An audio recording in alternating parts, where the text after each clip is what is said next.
Honestly, these are indescribable feelings. We can't believe it. But thank God the war has ended and we are alive. Honestly, we hope the war does not come back and for this to be really the end, with no death and destruction afterwards. Hopefully people would return, build their houses, and life returns to how it was, God willing.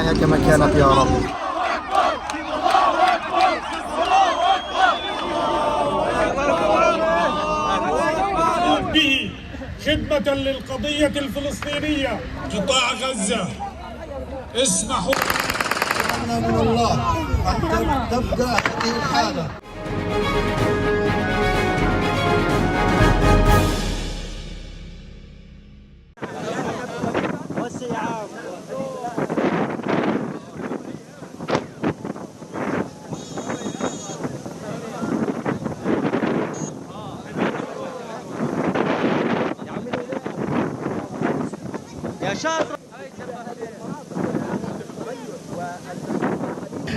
محملة بجنود إسرائيليين تتجه باتجاه منطقة واد. نعم الآن على ما يبدو قذيفة.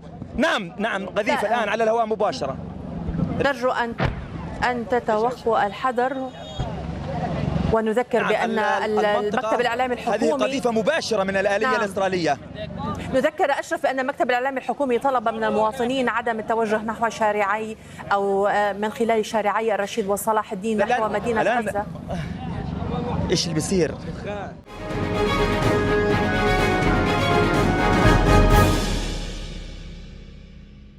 How will you decide which workers get back pay and which workers do not? Well, we're going to see most of them are going to get back pay, and we're going to try and make sure of that. But some of them are being hurt very badly by the Democrats, and they therefore won't qualify. You encourage Congress to pass a standalone bill to pay our service members. Yeah, that probably will happen. We don't have to worry about it yet. That's a long time. You know what 1 week is for me? An eternity. 1 week for me is a long time. We'll take care of it. Our military is always going to be taken care of.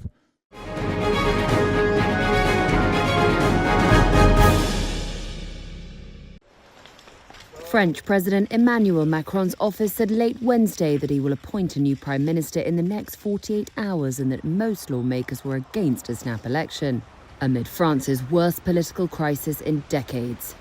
The announcement comes after Sébastien Lecornu, France's fifth prime minister in 2 years, resigned on Monday, along with the cabinet just hours after its unveiling, making it the shortest-lived administration in modern France. But at Macron's request, Lecornu has held further talks with political leaders in an effort to defuse the crisis. In an interview with France 2 TV on Wednesday after meeting with the president, Lecornu said he saw a path to forming a new government, but that it would be difficult. Lecornu did not say who that next prime minister could be and made clear his job was done and it was up to Macron to decide.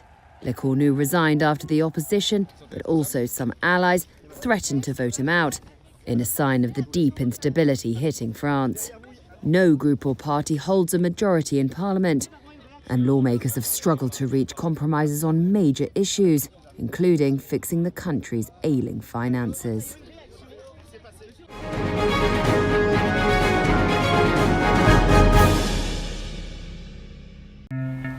The Vjosa Valley in Albania is one of UNESCO's 26 newly designated biosphere reserves. But beneath the sweeping scenery are looming threats of pollution and overdevelopment.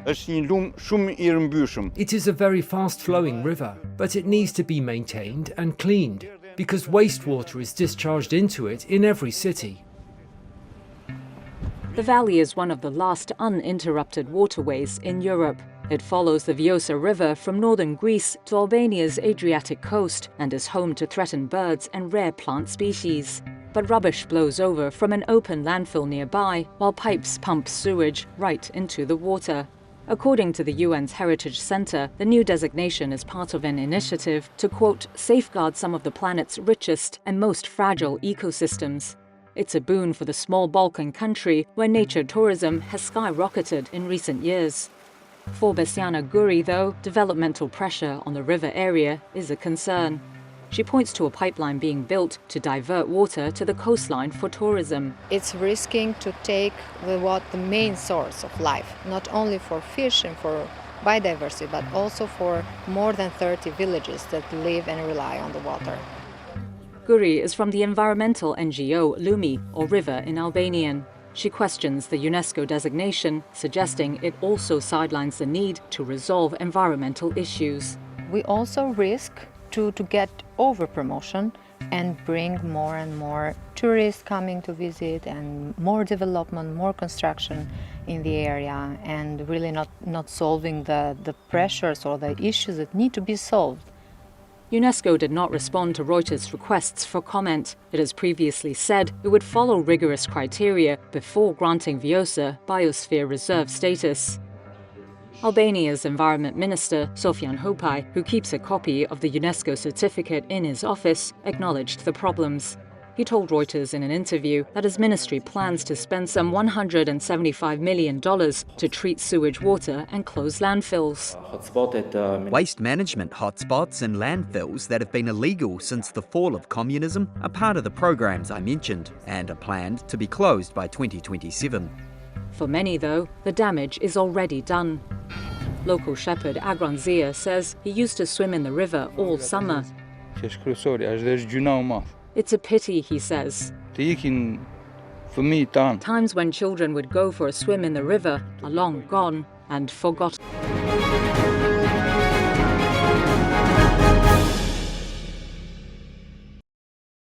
Wind farm giant Ørsted said it will cut about 2,000 jobs by the end of 2027, and the Danish firm is pivoting its focus back to Europe after setbacks in the US. Ørsted expanded rapidly over the past decade, but has recently faced higher costs from supply chain disruption and inflation. It's also felt the impact of President Donald Trump's actions against offshore wind projects. The company said it will need fewer employees as it will be finalising its construction portfolio in the coming years. It also denied the job cuts were related to specific US projects. Ørsted said the cuts would help make the group more competitive as it concentrates more of its activities on Europe. The firm said the staff cuts and other efficiency measures are expected to give it annual cost savings of approximately just over $311 million from 2028. Ørsted raised $9.42 billion this week through a heavily discounted rights issue to shore up its balance sheet.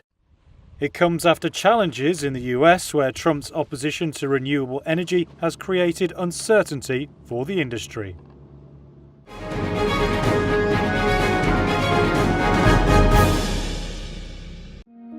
This is an animation of a habitat where it's hoped scientists will one day live and work underwater. Its creator, Deep, an ocean exploration and technological company based in the UK, says the project aims to answer questions on climate change and biodiversity loss. Our mission is to make humans aquatic. We want people to become aware and understand how critical the ocean is. We don't want it to just be out of sight and out of mind.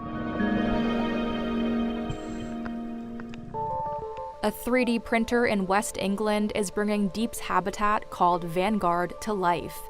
The domain is designed to house 4 scientists for up to a week. Deep says it could become the first subsea human habitat certified by DNV, an independent group that checks whether ships and other vessels are seaworthy.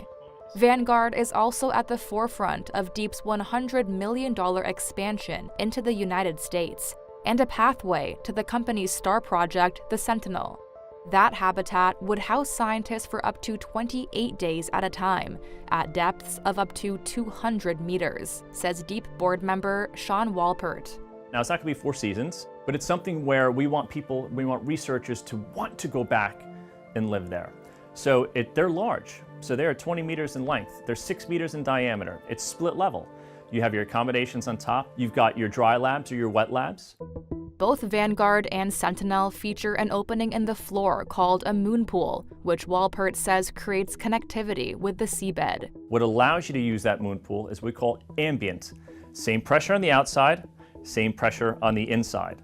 And then that allows the humans to adapt to that type of environment. And what that allows you to do is to go and dive out and experience and do your work, your research, and then bring that back in and do that work and continue your work in a laboratory that's contained within the habitat. Walpert says Vanguard is under construction in Florida, due to be ready by the end of October. Meanwhile, Sentinel is being prepared for a 2027 launch. Deep says it hopes the projects will begin a multi-generational mission to change the way we explore oceans, kickstarting a new era of continuous underwater presence. We're trying to address those challenges, address that gap by applying our technologies and our procedures to help bring humans back into the ocean, to recognize that the ocean is something to better understand, to protect, and to genuinely love.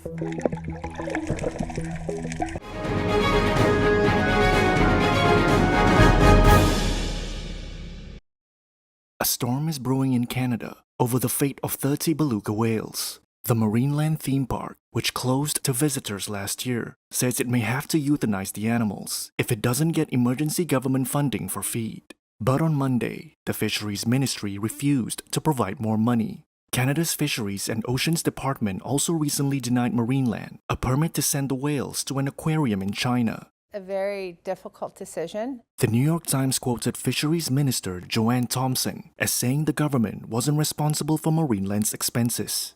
Ontario's Premier Doug Ford responded on Tuesday. I find it ironic, the federal government saying we aren't issuing any permits, but it's your problem. Okay, something doesn't sound right there. Either they issue a permit and we end up finding a home for them, or they don't issue a permit and they can come up with a solution because they're the ones who issued the permit to have these whales in the first place.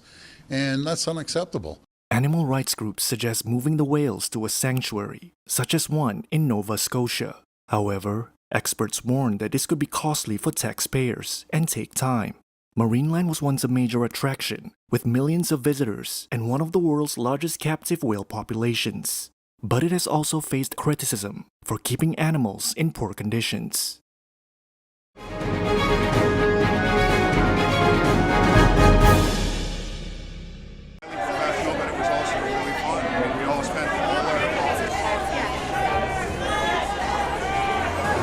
I mean, they're all different from each other, which is what I think we set out to do. I mean, we wanted them all to be standalone so that each one had a different flavour, and Ryan was very keen to, the